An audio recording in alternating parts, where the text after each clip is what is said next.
અને હવે વોર રૂમની શરૂઆત કરીએ। વિદેશ સચિવ વિક્રમ મિશ્રીએ બેબી અરેહા મુદ્દે પ્રતિક્રિયા આપતા કહ્યું કે આ સંવેદનશીલ વિષય છે। જર્મન સરકાર સાથે ચર્ચા ચાલુ છે, અમે મદદ કરવાનો સંપૂર્ણ પ્રયાસ કરી રહ્યા છીએ। વિક્રમ મિશ્રીએ આ નિવેદન આપતા કહ્યું કે બેબી અરેહાનો ઉછેર ભારતીય રીતે થાય તે માટે અમે ચર્ચા કરી રહ્યા છીએ। પીએમ મોદીએ પણ જર્મન ચાન્સેલર સાથે ચર્ચા કરી છે। આ મુદ્દે અમે ફોલોઅપ કરતા રહીશું, અમે પરિવારની સાથે છીએ તેવું વિક્રમ મિશ્રીએ જણાવ્યું છે। ये भी कोशिश कर रहे हैं कि बेबी अरेहा को जितनी उसकी परवरिश एक तरह से एक भारतीय माहौल में हो सके, चाहे वो भारतीय लोगों के साथ उठना बैठना हो, भारतीय त्यौहार जो वहाँ जर्मनी में मनाए जा रहे हों वहाँ पे वो आके उनमें भाग ले सके, और उसे हिंदी सीखने का इंतज़ाम करना। लेकिन आप सबको ये आश्वासन देना चाहता हूँ कि हम जर्मन सरकार के साथ प्रतिबद्ध हैं इसको पूरी तरह से, और हर स्टेज पे इसके बारे में बात करने का। और हाँ, प्रधानमंत्री जी ने भी इसके बारे में चांसलर मर्ज से इस चीज़ का जिक्र किया, तो हम इसके साथ इस इशू को लेके जर्मन सरकार के साथ इसको फॉलो अप करते रहेंगे। વલસાડ પોલીસ પર હુમલો કરનારની ધરપકડ કરી લેવાઈ છે। 2 મહિલા સહિત 5 લોકોની ધરપકડ કરવામાં આવી છે। પોલીસે આરોપીઓને કાયદાનો પાઠ ભણાવ્યો, આરોપીઓનું સરઘસ કાઢ્યું। પોલીસ ચાઇનીઝ દોરી પકડવા માટે ગઈ હતી અને એ સમયે સ્થાનિકોએ પોલીસ પર હુમલો કર્યો હતો। આ હુમલામાં પોલીસકર્મી ગંભીર રીતે ઘાયલ થયો હતો। વધુ વિગત સાથે સંવાદદાતા જાવેદ ખાન આપણી સાથે જોડાય છે। જાવેદ, પોલીસના કામમાં અડચણ ઊભી કરી એટલું જ નહીં પરંતુ પોલીસની ટીમ પર જ હુમલો કરી દીધો હતો। શું કાર્યવાહી કરાઈ છે આ લોકો સામે? જી, ગઈકાલ સાંજની આ ઘટના છે જ્યાં પોલીસ જે ચાઇનીઝ દોરી પર જે પ્રતિબંધ લાદવામાં આવ્યો છે જે બાબતે ચાઇનીઝ દોરીની બાતમી મળી હતી અને ચાઇનીઝ દોરીનો જે જથ્થો છે એ ત્યાં પડ્યો છે તેને કેસ કરવા માટે પોલીસ ત્યાં ગઈ હતી। તો કે ત્યાં જે લોકો હાજર હતા તેઓએ આ પોલીસકર્મીને ઘેરી લીધો હતો અને ઢોલ ઢપાટ કરીને તેને ધક્કા મૂકીને માર અને લાકડા વડે તેને માર મારવામાં આવ્યો હતો। જો કે આ સમગ્ર ઘટનાનો વિડીયો જે સોશિયલ મીડિયા પર વાયરલ થયો હતો જેના આધારે પોલીસે જે 5 લોકોની ધરપકડ કરી છે એમાં 2 મહિલા અને 3 પુરુષો છે। હાલ 3 પુરુષોને જે છે તેમના જ વિસ્તારમાં કાયદાનો પાઠ ભણાવવા અને આવી ઘટનાઓ બીજી વાર ન થાય તે માટે અને લોકોમાં ચાઇનીઝ દોરી અંગે જાગૃતતા આવે તે બાબતે પોલીસે આરોપીનું ત્યાં સરઘસ કાઢ્યો હતો અને લોકોને જાગૃત કર્યા હતા કે આ પ્રકારનું પોલીસનું કામ હોય છે, તેમાં પોલીસના કામમાં રૂકાવટ ન થાય અને પોલીસને સહકાર આપો। જી બિલકુલ, આભાર આપનો। સુરતમાં મહિલા નાયબ મામલતદારે આપઘાત કરી લીધો। ઓલપાડના નાયબ મામલતદાર હિનિશા પટેલે 36 વર્ષીય હિનિશા પટેલે ઘરમાં ગળે ફાંસો ખાઈને આપઘાત કરી લીધો। પતિ પત્ની બંને નાયબ મામલતદાર હતા, સાથે જ રહેતા હતા। આ નાયબ મામલતદાર વિરુદ્ધ એસીબીમાં અરજી થઈ હતી, જો કે અરજી ખોટી રીતે થઈ હોવાનું સામે આવ્યું હતું, પરંતુ એસીબી દ્વારા તપાસ હાથ ધરવામાં આવી હતી। જો કે હિનિશા પટેલના આપઘાત પાછળનું કારણ શું છે તે જાણવા માટે પોલીસે તપાસ શરૂ કરી છે। આપઘાતનું કારણ હજુ પણ અકબંધ છે। એટલે બેન ત્યાં ઘરે હાજર હતા, 10 વાગ્યા આસપાસ ઉપર ગયેલા। 2 માળનું મકાન છે એનું, તે બીજા માળે ટૂંકમાં જઈ અને સુસાઇડ કરેલું એવું જાણવા મળેલ છે। કોણ હતા, ક્યાં ફરજ બજાવતા હતા? એવું જાણવા મળે છે કે અત્યારે ઓલપાડમાં ડેપ્યુટી મામલતદાર તરીકે ફરજ બજાવતા હતા। શું પ્રાથમિક કારણ શું લાગે, પરિવાર શું જણાવી રહ્યો છે?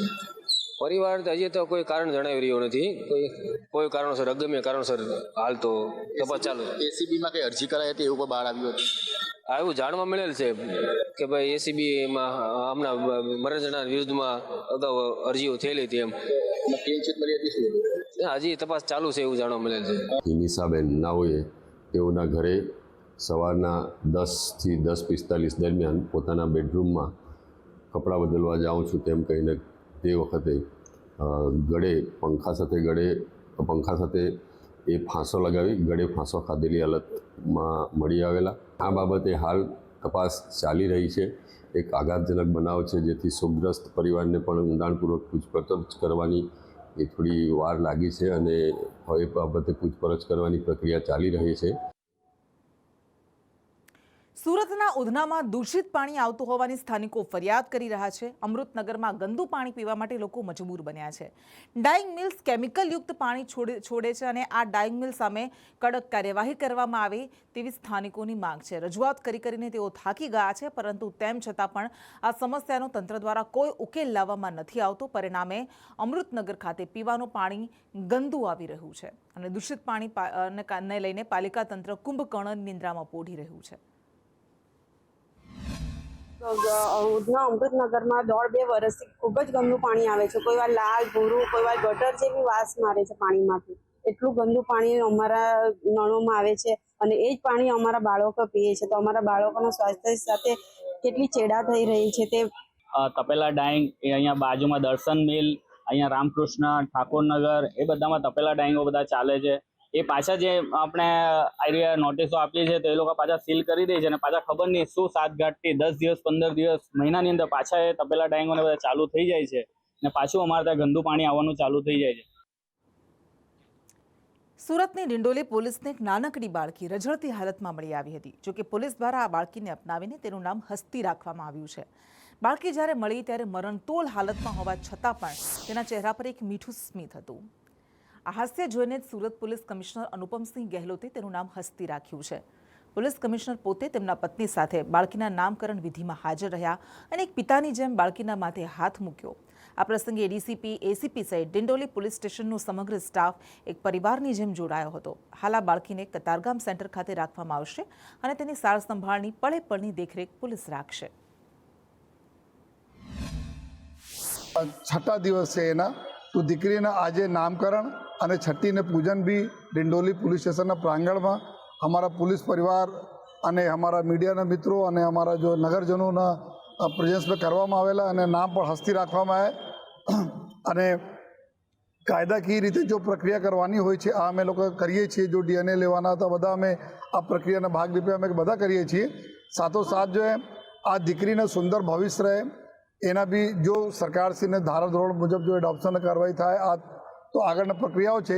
અત્યારે અમે લોકો એના નામ હસ્તીના નામે એક બેંક એકાઉન્ટ ખોલીએ છીએ અને આ એકાઉન્ટને બધા અમે લોકો જો પોલીસ ડિપાર્ટમેન્ટમાં તમામ નાના મોટા કર્મચારીઓ અધિકારીઓ એના બધા લોકો કન્ટ્રીબ્યુટ કરશે.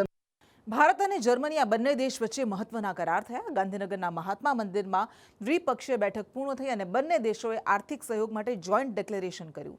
સેમિકન્ડક્ટર અને ક્રિટિકલ મિનરલ માટે MOU થયા. ભારત જર્મનીના શિક્ષણ ક્ષેત્ર પણ MOU થયા. પેટ્રોલિયમ ગેસ માટે ગ્લોબલ પાર્ટનરશિપ માટે MOU થયા. આ ઉપરાંત ખાનગી ક્ષેત્રે પણ મેમોરેન્ડમ ઓફ અન્ડરસ્ટેન્ડિંગ થયા છે. નવીનીકરણ ઉર્જા માટે પણ બંને દેશો વચ્ચે MOU થયા. આ ઉપરાંત ગ્રીન એમોનિયા સંચાર મંત્રાલય સાથે MOU કરવામાં આવ્યા છે. પ્રધાનમંત્રી મોદીએ કહ્યું કે વિવેકાનંદ જયંતિના દિવસે ચાન્સેલરનું ભારતમાં સ્વાગત છે. વિવેકાનંદે ભારત જર્મની વચ્ચે એક નવો વિશ્વાસ ઊભો કર્યો હતો.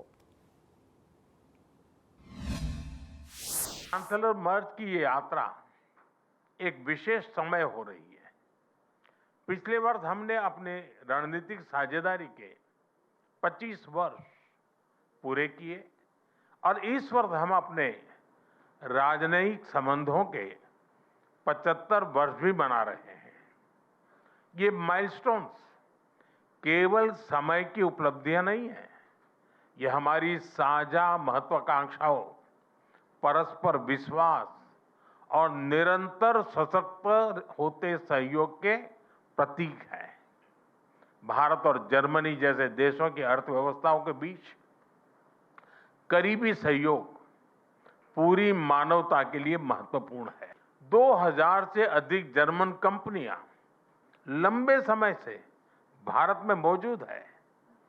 ये भारत के प्रति उनके अटूट विश्वास और यहाँ मौजूद अनंत संभावनाओं को दर्शाता है. વડાપ્રધાન નરેન્દ્ર મોદીનો ગુજરાત પ્રવાસનો ત્રીજો દિવસ પણ ખાસ મહત્વનો રહ્યો. ત્રીજા દિવસના ગુજરાતના પ્રવાસમાં તેઓ સૌપ્રથમ અમદાવાદના સાબરમતી આશ્રમ ખાતે પહોંચ્યા. PM મોદીએ જર્મન ચાન્સેલર સાથે ગાંધી આશ્રમની મુલાકાત લીધી હતી. ગાંધી આશ્રમ ખાતે પ્રધાનમંત્રી નરેન્દ્ર મોદીએ જર્મન ચાન્સેલર ફ્રેડરિક મર્ઝનું સ્વાગત કર્યું હતું. અહીં બંને નેતાઓએ ગાંધીજીની પ્રતિમાને પુષ્પાંજલિ અર્પણ કરી. ત્યારબાદ પતંગ મહોત્સવમાં મોદી અને ફ્રેડરિક મર્ઝે ખુલ્લી જીપમાં આંતરરાષ્ટ્રીય પતંગ મહોત્સવ નિહાળી ભારત જર્મનીની મિત્રતાનો પતંગ ચગાવ્યો. અહીં તેમણે રિવરફ્રન્ટ પણ જોયો અને બાદમાં બંને નેતાઓએ ગાંધીનગરના મહાત્મા મંદિરમાં દ્વિપક્ષીય બેઠક યોજી હતી. આ બેઠકમાં મુખ્ય 5 મુદ્દા પર ચર્ચા કરવામાં આવી હતી. બેઠકમાં વિદેશ મંત્રી એસ જયશંકર, NSA અજીત ડોભાલ ઉપસ્થિત રહ્યા હતા.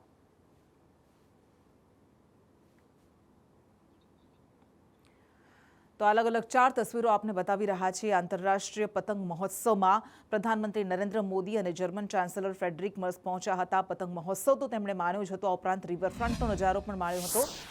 અમદાવાદના પોળની પ્રતિકૃતિ નિહાળી હતી, ગાંધી આશ્રમની મુલાકાત લીધી હતી, ગાંધીજીને સૂતરની આંટી પહેરાવી હતી તેમના ફોટોને અને ગાંધીજીના ચરણોમાં શીશ ઝુકાવીને તેમને નમન કર્યા હતા, પુષ્પાંજલિ અર્પણ કરી હતી. આ ઉપરાંત બંને રાષ્ટ્રાધ્યક્ષોએ આશ્રમમાં ચરખો પણ કાત્યો હતો, જે કે ગાંધીજીના જીવનનું એક મહત્વનું પ્રતીક રહ્યું છે અને ડાયરીમાં બંને નોંધ કરી હતી. એમાં ફ્રેડરિક મર્સ, જર્મનીના ચાન્સેલરે કહ્યું હતું કે આજના આ વિશ્વમાં અને આજની વૈશ્વિક પરિસ્થિતિમાં ગાંધીજીના વિચારો અને મૂલ્યો ખૂબ જ મહત્વપૂર્ણ બની જાય છે. અદમ્ય વિશ્વાસે, ગાંધીજીના જ અદમ્ય વિશ્વાસે આજ સુધી આપણને પ્રેરિત કર્યા છે. સ્વતંત્રતા અને દરેક વ્યક્તિના ગૌરવમાં તેમના વિચારો રહ્યા છે, તેમના મૂલ્યો રહ્યા છે. ગાંધીનો વારસો એ ભારત અને જર્મનીના લોકોને જોડે છે.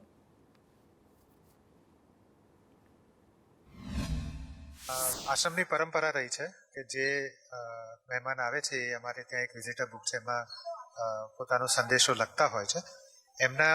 એમનો સંદેશો જર્મની અને અંગ્રેજી બંને લેંગ્વેજમાં એમણે લખ્યો છે.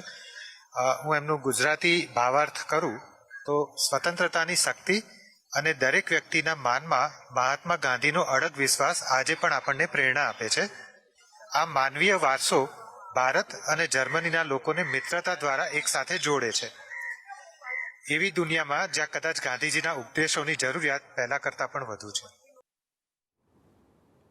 અને ઉત્તરાયણના પર્વને આડે હવે માત્ર એક જ દિવસ બાકી રહ્યો છે, ત્યારે ઉત્તરાયણને લઈને અંબાલાલ પટેલે આગાહી કરી છે કે ઉત્તરાયણના દિવસે સવારે પવનની ગતિ 7 થી 9 કિલોમીટર પ્રતિ કલાકની રહેશે અને બપોર પછી પવનની ગતિ 6 થી 7 કિલોમીટર પ્રતિ કલાકની રહેવાની શક્યતા છે.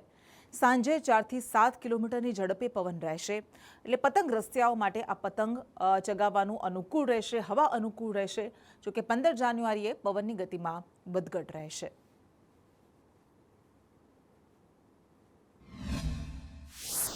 પતંગ રસિયાઓ માટે 14મી જાન્યુઆરીનું પર્વ મહત્વનું છે.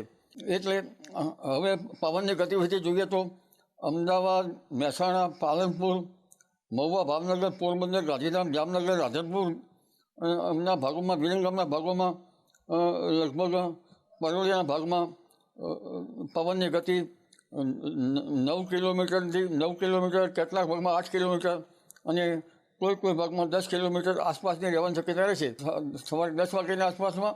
અને જેમ બપોરે પણ પતંગ રસિયાઓ પતંગ ચગાવતા હોય છે, એટલે તેમાં 6 થી 7 કિલોમીટરની પ્રતિ કલાકની ઝડપે પવનની ગતિ રહી શકે. અને ઉત્તરાયણના પર્વને લઈને જોરદાર ઉત્સાહ જોવા મળી રહ્યો છે. બજારોમાં ભીડ ઉમટી છે ખરીદી માટે. સુરતમાં પતંગ બજારમાં ખરીદી માટે ભીડ ઉમટી અને આ સાથે ભીડમાં ચોર ટોળકીઓ પણ સક્રિય થઈ જાય છે, જેના કારણે બજારોમાં પોલીસ દ્વારા પેટ્રોલિંગ કરવામાં આવ્યું છે. ખિસ્સા કાતરોથી સાવધાન રહેવા માટે પણ પોલીસે અપીલ કરી છે. આ ઉપરાંત ચાઇનીઝ દોરી વેચનાર સામે કાર્યવાહી કરવામાં આવશે. સુરતના આ દ્રશ્યો આપને બતાવી રહ્યા છે. બજારોમાં ભીડ ઉમટી છે આ છેલ્લી ઘડીની ખરીદી માટે. તો આવા જ કંઈક દ્રશ્યો, આવો જ કંઈક માહોલ અમદાવાદમાં પણ જોવા મળી રહ્યો છે. વડોદરામાં પણ પતંગ રસિકો એ પતંગ અને દોરી ખરીદવા માટે ઉમટી રહ્યા છે. ખૂબ જ મોટા પ્રમાણમાં અહીંયા બજારમાં ખરીદી કરવા માટે આવેલા છે. લાલગેટ પોલીસ તરફથી આજે અહીંયા પોલીસ બંદોબસ્ત જાળવવામાં આવેલ છે. ખાસ કરીને આ ભીડનો લાભ લઈ ચોર ગઠિયાઓ મોબાઈલ અને પાકીટની ચોરી ના કરે તે સારું સતત પેટ્રોલિંગ કરવામાં આવેલ છે. આ સિવાય પબ્લિક એનાઉન્સમેન્ટ સિસ્ટમનો ઉપયોગ કરી અને લોકોના મોબાઈલ અને પાકીટ સાચવવા માટે તેમને અપીલ કરવામાં આવેલ છે. પ્રતિબંધિત ચાઇનીઝ દોરી અને તુક્કલનો ઉપયોગ લોકો ના કરે તે માટે પણ લોકોને અપીલ કરવામાં આવેલ છે. રાજ્યભરમાં હાડ થીજવતી ઠંડીનો અહેસાસ થઈ રહ્યો છે. નલિયામાં 6 ડિગ્રી નોંધાઈ. આ સાથે જ કચ્છનું નલિયા સૌથી ઠંડુગાર શહેર નોંધાયું છે ગુજરાતનું. તો ભુજમાં 8.6 ડિગ્રી, અમરેલીમાં 9.7 ડિગ્રી તાપમાન નોંધાયું. રાજકોટમાં 10.3 ડિગ્રી, અમદાવાદમાં 14.8 ડિગ્રી લઘુત્તમ તાપમાન નોંધાયું છે. ડીસામાં 11.3 ડિગ્રી, જ્યારે કંડલામાં 12 ડિગ્રી તાપમાન નોંધાયું. તો ભાવનગરમાં 13.8 ડિગ્રી તાપમાન નોંધાયું છે. દ્વારકામાં 14.2 ડિગ્રી તાપમાન નોંધાયું છે.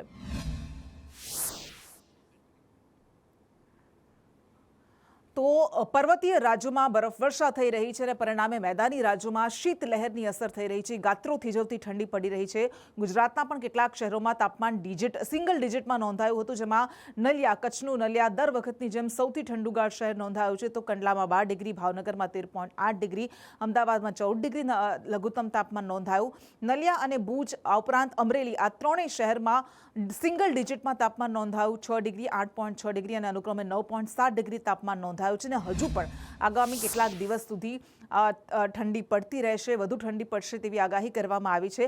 આ તરફ આ માઉન્ટ આબુના દ્રશ્યો આપણે બતાવી રહ્યા છે. માઉન્ટ આબુમાં ઠંડીમાં લોકો ઠૂંઠવાઈ રહ્યા છે. જોકે આ જ એ સિઝન છે કે જેમાં પ્રવાસીઓ સૌથી વધારે આનંદ માણતા હોય છે. એવા પણ દ્રશ્યો સામે આવી રહ્યા છે કે માઉન્ટ આબુમાં ગાડી પર જાણે બરફ જેમ પર્વતીય રાજ્યોમાં છવાઈ જતો હોય છે, એવી જ રીતે અહીંયા માઉન્ટ આબુમાં પણ એવા દ્રશ્યો સામે આવી રહ્યા છે. નકી લેક જામી જતું હોય છે, આપણે જોતા હોઈએ છીએ, અને તાપમાન નીચું જતાં અહીંયા બરફની એક ચાદર, એક પરત છવાઈ ગઈ છે. જો કે મોટી સંખ્યામાં આ નજારો માણવા માટે, આ માહોલ માણવા માટે, આ હવામાનને માણવા માટે પ્રવાસીઓ ઉમટી રહ્યા છે. આબુમાં ઠંડીનો પારો -ડિગ્રીમાં પહોંચી ગયો છે. ગુરુ શિખર પર જે ખૂબ જ પ્રખ્યાત સ્થળ છે, અહીંયા -5 ડિગ્રી તાપમાન નોંધાયું છે. તો લોકોના ઘરમાં, વાહનોમાં, મેદાનમાં સફેદ ચાદર છવાઈ ગઈ છે. અને વધુ વિગત સાથે આપણી સાથે સંવાદદાતા પ્રતીક જાદવ જોડાઈ ગયા છે. પ્રતીક, છેલ્લા કેટલાક દિવસથી ગુજરાતમાં અલગ અલગ શહેરોમાં સિંગલ ડિજિટમાં તાપમાનનો પારો નોંધાઈ રહ્યો છે. હજુ શું આગાહી કરવામાં આવી છે તાપમાનને લઈને? કૃષ્ણા, હવે શિયાળો છે તે મધ્યમાં પહોંચ્યો છે અને આ જ કારણથી ગુજરાત અને ગુજરાતની બોર્ડર ઉપર આવેલા જે જિલ્લાઓ છે, સાથે જ માઉન્ટ આબુ કે જ્યાં આગળ ગુજરાતના સહેલાણીઓ ફરવા જવાનું પસંદ કરતા હોય છે, ત્યાં ઠંડીનો પારો છે તે ગગડ્યો છે અને આ જ કારણથી હવે ત્યાં માઇનસમાં તાપમાન પહોંચ્યું છે. માઉન્ટ આબુની જો વાત કરવામાં આવે તો માઉન્ટ આબુમાં -1 ડિગ્રીએ પારો પહોંચ્યો હતો અને ત્યાંનું જે હાઈએસ્ટ પીક ઉપર આવેલું ગુરુ શિખર છે ત્યાં આગળ -5 ડિગ્રીએ તાપમાન જે પહોંચ્યું હતું. અને આ જ કારણથી લોકોના ઘરમાં તેમજ ગાડીના કાચ ઉપર બરફની ચાદરો છવાયેલી જોવા મળી હતી. અને આ જ કારણથી આબુમાં જે સહેલાણીઓ ફરવા માટે ગયા હતા તેમને ફરવાનો ખૂબ આનંદ આવ્યો છે. આ સાથે જ ગુજરાતની જો વાત કરવામાં આવે કૃષ્ણા, તો ગુજરાતમાં પણ અલગ અલગ જિલ્લાઓમાં છે તાપમાનનો પારો ગગડ્યો છે. ખાસ કરીને નલિયા અને કચ્છમાં ખૂબ જ ઠંડી વધુ જોવા મળી છે. સામાન્ય રીતે નલિયામાં સૌથી ઓછું તાપમાન ગુજરાતના તમામ શહેરોમાં કરતાં નોંધાતું હોય છે. અને આ જ કારણથી હવે મોટાભાગના જે શહેરો છે ત્યાં આગળ ઠંડીનું તાપમાન એટલે કે લઘુત્તમ તાપમાન છે તે સિંગલ ડિજિટમાં ફેરવાઈ રહ્યું છે. અને આગામી 2 થી 3 દિવસ દરમિયાન આ જ પ્રકારની વાતાવરણ રહે તેવી આગાહી કરવામાં આવી છે. સાથે જ ઉત્તરાયણ દરમિયાન પણ ઠંડીનો પારો ગગડેલો રહે તેવી પણ આગાહી કરવામાં આવી છે. જી બિલકુલ, આભાર. અને પહાડો પર બરફ વર્ષાથી ઉત્તર ભારત ઠૂંઠવાયું છે. દિલ્હી, પંજાબ અને રાજસ્થાનમાં 5 ડિગ્રી કરતાં પણ ઓછું તાપમાન નોંધાયું છે. દિલ્હીના પાલમ વિસ્તારમાં તો 3 ડિગ્રી તાપમાન નોંધાયું. 2013 બાદ પહેલી વખત દિલ્હીમાં 3 ડિગ્રી તાપમાન નોંધાયું છે. તો રાજસ્થાનના બાડમેરમાં -1 ડિગ્રી તાપમાન નોંધાયું. પંજાબના ભટિંડામાં 1.6 ડિગ્રી તાપમાન નોંધાયું. હરિયાણાના રોહતકમાં 4 ડિગ્રી તાપમાન નોંધાયું છે. દિલ્હી અને નોઈડામાં 15 તારીખ સુધી શાળાઓ બંધ રહેશે. 17 જાન્યુઆરી સુધી ધુમ્મસ અને ઠંડીની ચેતવણી આપવામાં આવી છે.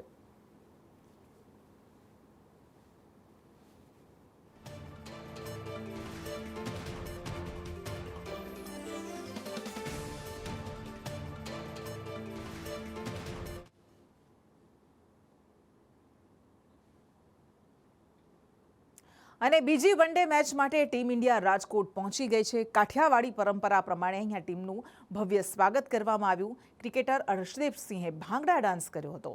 ક્રિકેટર્સની એક ઝલક માટે ક્રિકેટ રસિયાઓ ઉમટ્યા હતા. લોકોની ભીડ ઉમટી હતી. 14મી જાન્યુઆરી એટલે કે ઉત્તરાયણના દિવસે રાજકોટમાં બીજી વનડે મેચ રમાવાની છે.